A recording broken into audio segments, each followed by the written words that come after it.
Mes chers frères et sœurs, chers amis dans le Christ, dans quelques heures seulement, nous entrons dans une nouvelle année. Et avec cette célébration eucharistique, l'occasion nous est donnée de regarder ensemble ce qu'a été pour nous cette année 2023 qui s'achève. Chacun peut faire son bilan et ensuite se fixer d'autres objectifs encore meilleurs. Sans nul doute, certains parmi nous dans cette assemblée ont connu une année de grâce et de bienfaits de la part du Seigneur, avec par exemple la naissance d'un enfant pour le bonheur de la famille, avec une promotion au service après un effort louable de travail. Il y a eu des familles divisées qui se sont réconciliées et réunies. Il y a eu par ailleurs pour les uns et pour les autres la grâce d'un mariage, la grâce d'un vœu exaucé. Dieu a exaucé beaucoup de prières de bon nombre parmi nous. Et il faut en rendre grâce et l'accueillir pleinement. Mais alors, cela n'a pas toujours été le cas pour d'autres ici présents dans cette assemblée. Ils ont connu une année difficile, une année dure et amère, une année faite d'épreuves et de dures souffrances, une année où on avait l'impression que tout tombait sur nous. On a tous certainement perdu un proche, un être cher pour nous. Il y a encore certains qui souffrent sur le lit de l'hôpital pour raison de maladie. Bref, beaucoup ont connu des échecs. Beaucoup ont connu la trahison, la séparation, bref, le malheur. Ce ne sont que des situations difficiles, certes, mais il faut bien garder espoir en tout. Dieu n'abandonne personne. Bien au contraire, il se fait solidaire de nous en envoyant son Fils, son propre Fils, Jésus, notre Christ, pour nous libérer de toute souffrance et de tout mal, pour nous accorder la paix véritable. Cette messe que nous célébrons aujourd'hui, en ces dernières heures de l'année 2023, trouve ici tout son sens. Elle trouve son sens plus précisément devant les différentes réalités de nos vies. Nous rendons grâce au Seigneur et nous le louons non seulement pour ses bienfaits dans nos vies, mais aussi et surtout, nous demandons pour nous-mêmes et pour le monde de notre temps son assistance et sa protection pour que règne véritablement dans les cœurs l'amour agapé. Cet amour saint qui fait vivre dans la communion de la justice et de la paix. Nous accomplissons cette opération pour être justement en symbiose avec la parole de Dieu, car le vrai peuple de Dieu est celui qui se tourne constamment vers lui. Et dans la première lecture que nous avons écoutée, le prophète Sophonie le signifiait déjà en son temps au peuple d'Israël. Il montre quelle est la vraie raison d'être du peuple de Dieu dans un monde.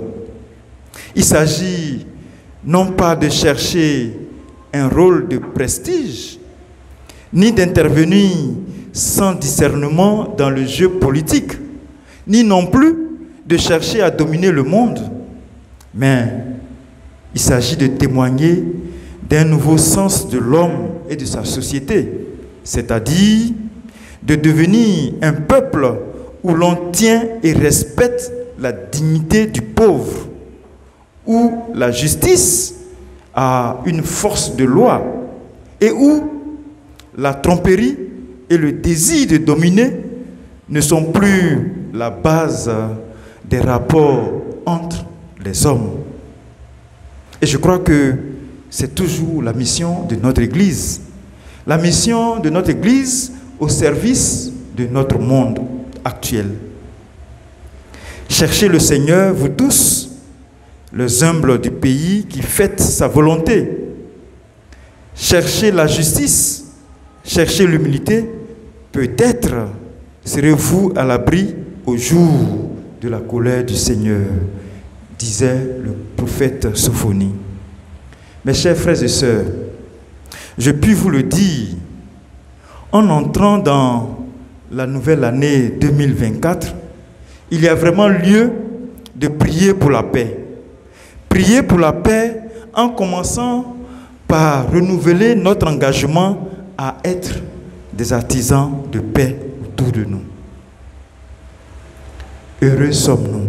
Heureux sommes-nous si nous sommes des artisans de paix. Et c'est une parole forte de Jésus que nous avons pu entendre dans les béatitudes.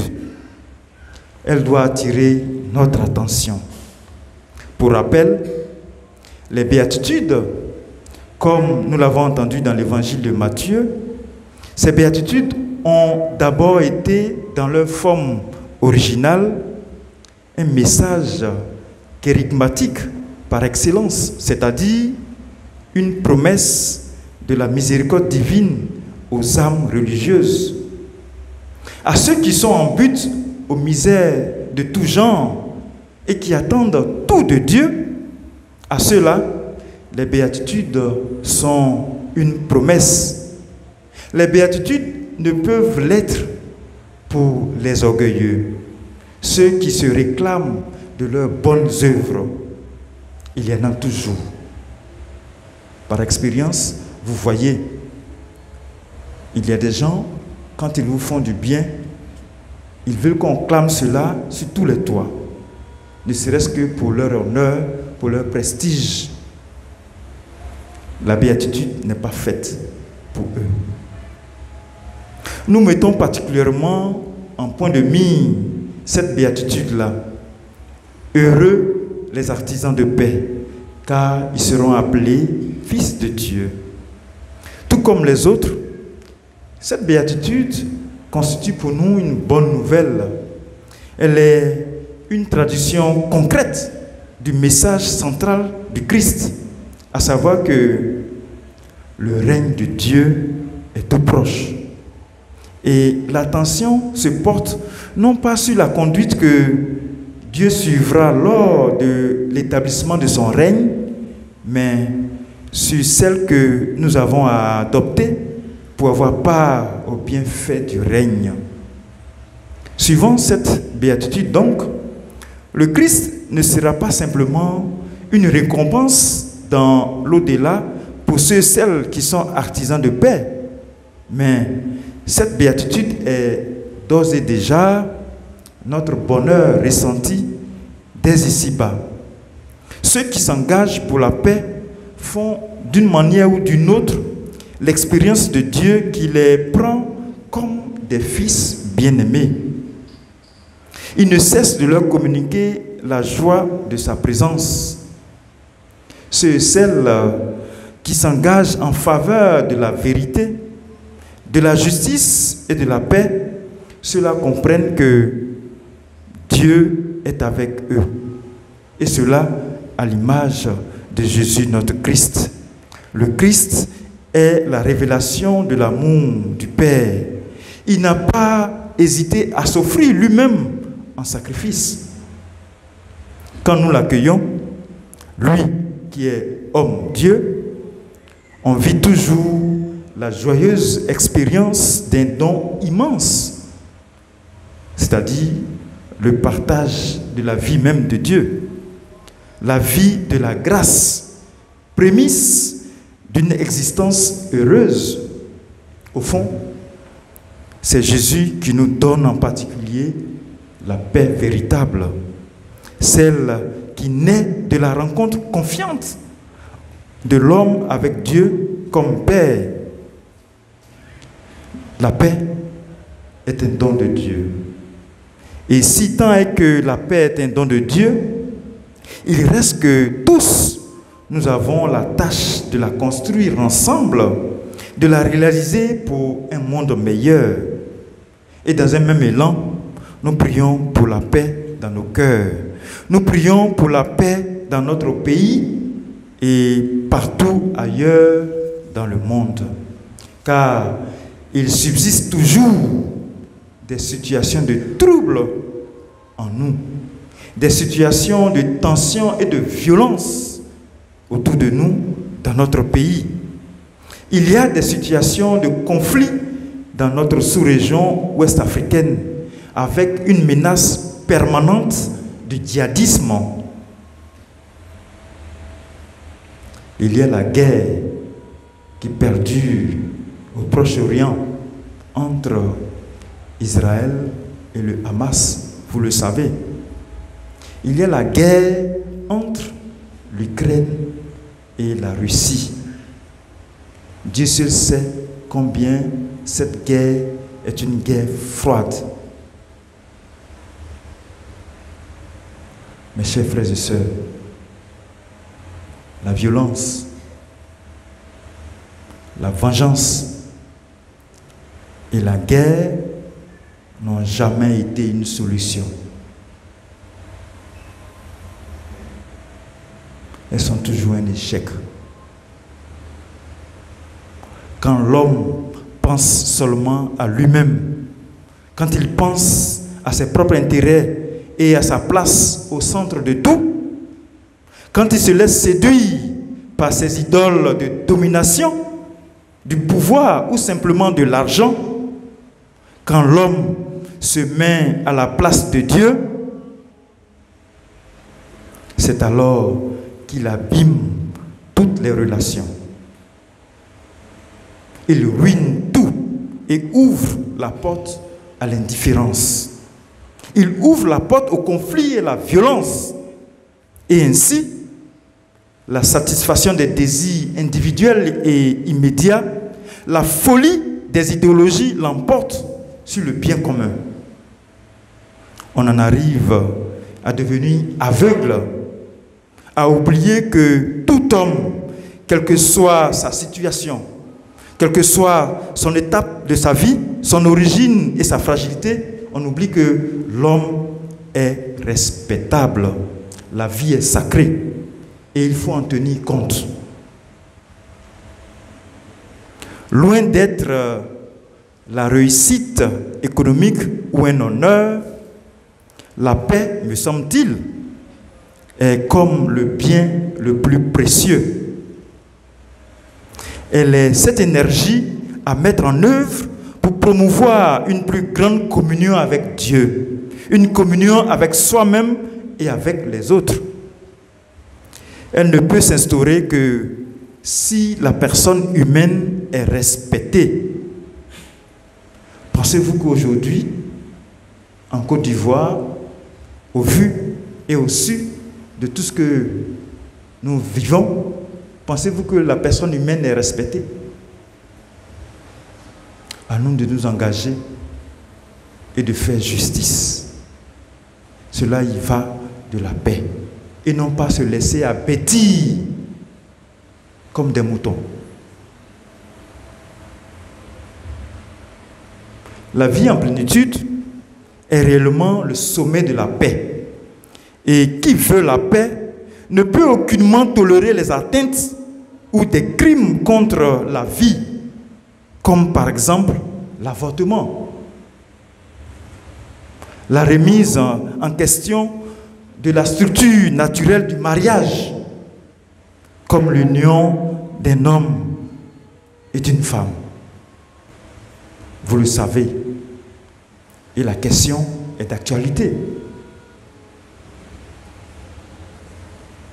L'attitude agressive contre la conscience des croyants. Pourquoi? Pourquoi? Il faut se poser la question et ne pas se laisser divertir. C'est Blaise Pascal qui parlait du divertissement. Quand les hommes politiques veulent vous avoir, ils vous plongent dans le divertissement. Ouvrons les yeux et allons de l'avant. Ce sont des toxines qui minent le vivre ensemble d'une société. Elles sont génératrices de violence. Même si elles ne sont pas ouvertes, elles sont tacites en nous. Souvent, on accepte malgré nous ces atteintes. Et on s'étonne ensuite des formes de violence qui apparaissent chez nos plus jeunes frères, dont on ne comprend pas toujours la cause. Autre chose, mes chers frères et sœurs, c'est bien la recherche du profit maximum dans l'économie. Cette espèce de spirale de la société de consommation,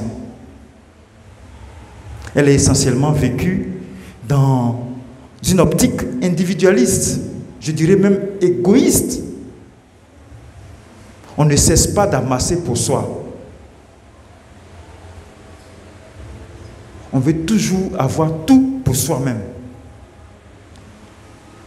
On veut gagner toujours plus. Et cela par tous les moyens. Et je crois que c'est cela qui nous mine. C'est cela qui nous rend inhumains.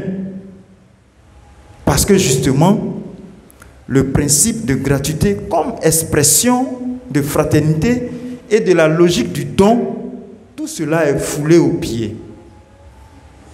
Mes chers frères et sœurs, c'est ici le lieu de le dire.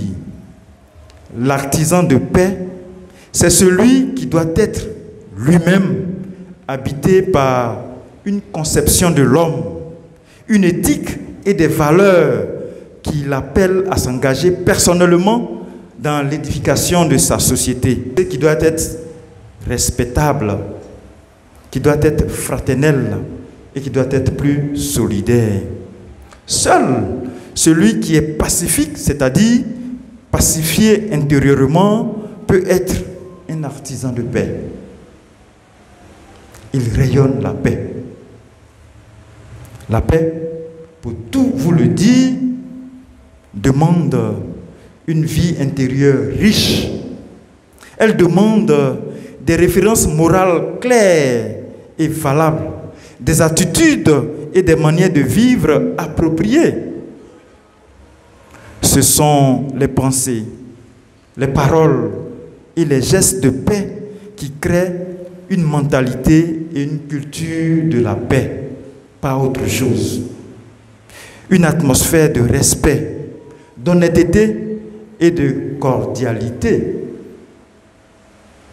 Puisqu'il en est ainsi, à la suite du Christ et avec son esprit, soyons ses promoteurs et ses artisans de la paix tout au long de cette année qui s'ouvre devant nous, cette année 2024. Le Seigneur soit avec vous.